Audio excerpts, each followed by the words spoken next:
Now, as the world battles the pandemic, which has now claimed over 200,000 lives, health workers continue to brave the odds to offer patients lifeline. Now, more than 10,000 of them have, however, succumbed to the disease worldwide.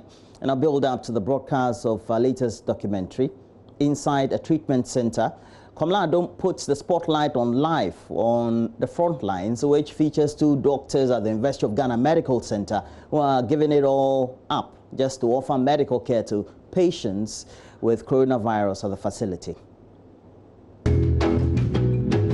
Many times, doctors, nurses, and other health workers feel invulnerable, but it is hard for them now to see their colleagues who have caught the coronavirus die in other jurisdictions. But it is a commitment to serve humanity that is keeping hope alive, and it shows how brave these people are for showing up every day and doing their work.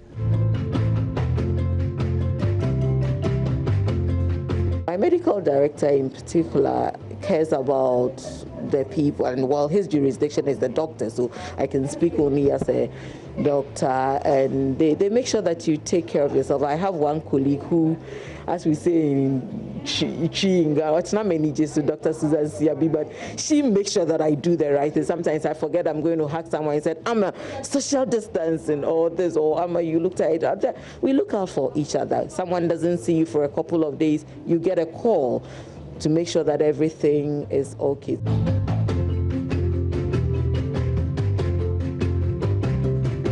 I am Komla Adom, and I have come to the University of Ghana Medical Center, where I have been granted exclusive access to visit the treatment facility for persons with COVID-19.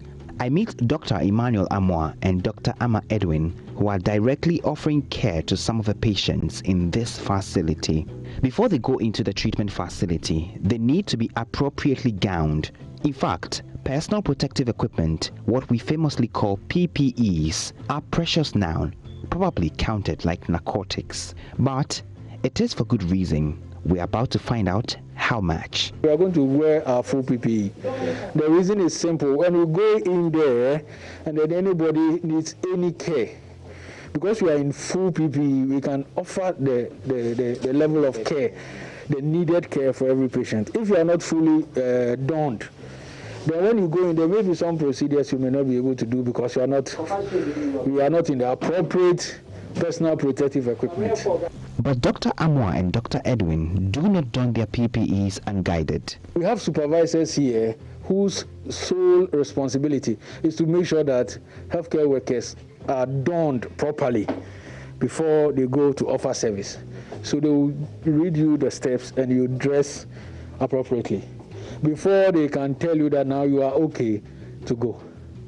So now we are going to turn you today also to frontline health workers, possibly give you the full PPE for you to appreciate what healthcare workers go through when they need to offer care for COVID-19 patients. You know me, I told you that I'm up for this, so no problem at all. I'm ready to also, don the PPEs. It's going to be a revealing, experience for me as well.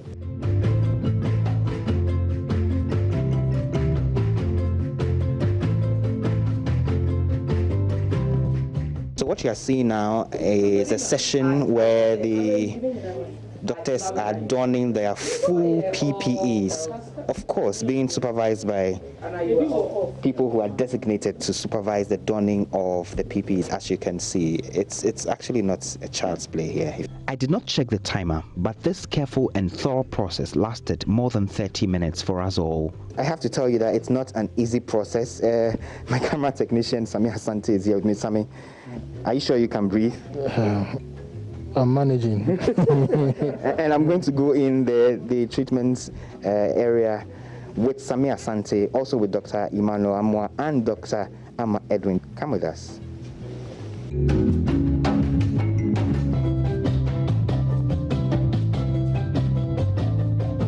These doctors and nurses do not just walk in and out of a treatment facility. You have to plan the care. What exactly are we going to do in there?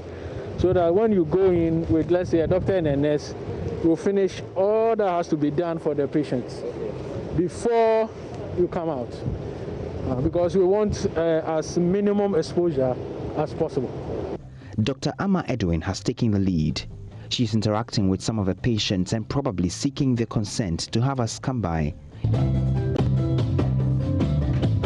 We have some of our patients here who are willing to talk to you. These two patients are doing well. How are you doing? I'm doing better.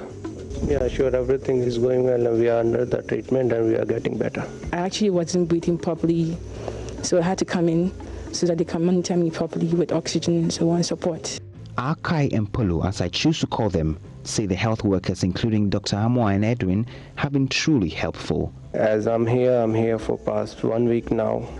I was suffering a breathlessness, but because of the doctor's team over here and the staff management, I'm getting better over here. Oh, doing well.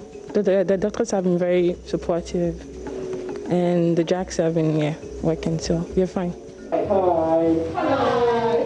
It's been several hours of working around the clock and sometimes on shift basis to offer care to those still here after some 18 others were treated and discharged. The expectation is that those who are here with mild to no symptoms will recover soon enough to be discharged. We sort of try to give them the needed psychological support counseling through Dr. Edwin, and the little that we can also do. And then when we discharge them, we plan their discharge carefully so that we take them home into the community without them being noticed that they are coming out from the hospital. We are trying to help people to also appreciate that it's not the fault of anybody to be infected with COVID-19, including healthcare workers. So we need to be confident about what we are doing and also to try to support those who are infected to recover fully and come back to enjoy their lives they are already enjoying. While these health workers give off their best, they also give up their invulnerability. More than 10,000 of them have been infected by the disease globally. In Ghana, some doctors and nurses have been compromised too. Well, make sure you catch the full documentary inside the treatment center tonight on JoyNews, which is now free to air at 8:30 p.m. tonight. Well,